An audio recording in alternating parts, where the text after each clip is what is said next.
আসসালামু আলাইকুম ওয়া রাহমাতুল্লাহ। আপনাদের সাথে কথা বলছি প্রফেসর ডক্টর মোহাম্মদ মহিউদ্দিন উজ্জ্বল। আমরা বাংলাদেশের রাজনীতি, অর্থনীতি, সমাজনীতি এগুলো নিয়ে কথা বলি এবং প্রতিদিন নানা রকমের কন্টেন্ট তৈরি করি, যেটাতে আমাদের উদ্দেশ্য থাকে আপনাদেরকে সচেতন করা।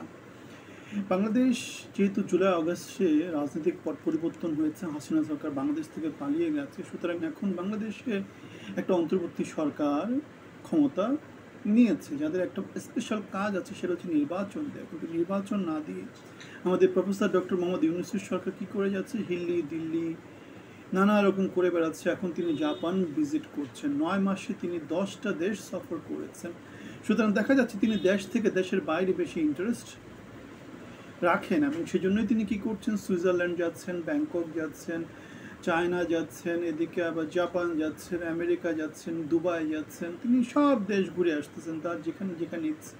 ভ্যাটিকান পর্যন্ত তিনি ঘুরে এসেছেন।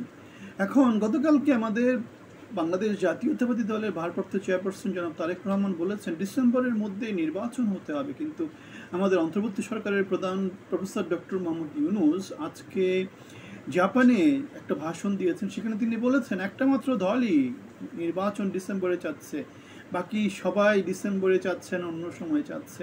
এবং সেই প্রেক্ষিতে আমি একটা ভিডিও করেছিলাম যেখানে বলেছিলাম যে ডিসেম্বর যারা চাচ্ছে তারা একটা মাত্র দল না, তারা হচ্ছে বাংলাদেশের 50-60% জনগণের প্রতিনিধিত্ব করে। বাংলাদেশের যারা ডিসেম্বরের পক্ষে যদি ভোট নেওয়া হয়, 50-60-70% মানুষ ডিসেম্বরের পক্ষে ভোট দেবে। সুতরাং সেই প্রেক্ষিতে বলেছিলাম আমাদের ডক্টর মোহাম্মদ ইউনূস যথারীতি সেই প্রতারণা দিচ্ছে, সংখ্যা তথ্য দিয়ে খেলছে। সুতরাং এখানে জনগণকে সচেতন হতে হবে। আমরা বলেছিলাম, অনেকদিন ধরে বলে আসছি, বাংলাদেশ জাতীয়তাবাদী দল বিএনপিকে কী করতে হবে, সচেতন হতে হবে। যদি যত সচেতন না হয়, রাজনীতিতে যদি তারা ভুল করে, তাহলে আলটিমেটলি কী হয়ে যাবে, তারা পিছিয়ে যাবে, তারা কিন্তু আর ফিরে আসতে পারবে না। কেন রাজনীতিতে ভুলের কোনো ক্ষমা নাই, ভুলের কোনো জায়গা নাই। এখানে যে যত শক্তিশালী ভূমিকা রাখতে পারবে তার স্থান তত উপরে। 9 মাস 10 মাস তো হয়ে গেল, ডক্টর মোহাম্মদ ইউনূস বিএনপিকে কোনোভাবে মূল্যায়ন করছে না। তারা রোড ম্যাপ চাইতেছে 3 মাস সময় থেকে, কিন্তু সে 3 মাস গেল, 6 মাস গেল, 9 মাস গেল, এখন 10 মাস চলতেছে। এখন বিএনপির ভারপ্রাপ্ত চেয়ারপারসন জনাব তারেক রহমান পর্যন্ত কথাটা বলেছে। সুতরাং এই পরিপ্রেক্ষিতে আমরা আশা করতে পারি সরকারের ভিতর থেকে পরিবর্তনটা আসবে। সরকার ডিসেম্বর সবচাইতে যে যোগ্য যে সময়টা, সবচেয়ে ভালো যে সময়টা, বাংলাদেশের নির্বাচনগুলো যে সময়গুলোতে সবসময় হয়েছে ডিসেম্বর বা ওই সময়টাতে, শীতকালীন সময়টাতে।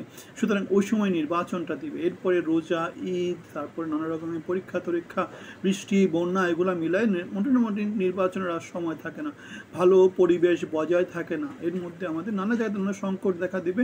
সুতরাং আমরা সংকটকালীন সময় থেকে ভালো একটা সময়তে নির্বাচন নেওয়া হোক, সবার অংশগ্রহণে সেটা হোক, জনগণ ভোট দিতে পারুক, সেটাই তো আমরা চাই। সুতরাং ডিসেম্বর ছাড়া অন্য কোনো সময় বাংলাদেশের জন্য কোনোভাবেই যোগ্য না। ডক্টর মোহাম্মদ ইউনূসের এই যে সংখ্যাতত্ত্বের খেলা, এই সংখ্যাতত্ত্বের খেলার বিরুদ্ধে আমাদের অবস্থান, এবং আমরা চাই ডিসেম্বরের মধ্যে নির্বাচনটা হয়ে যাক। আপনাদের মতামত জানাবেন, ভালো থাকবেন, ধন্যবাদ।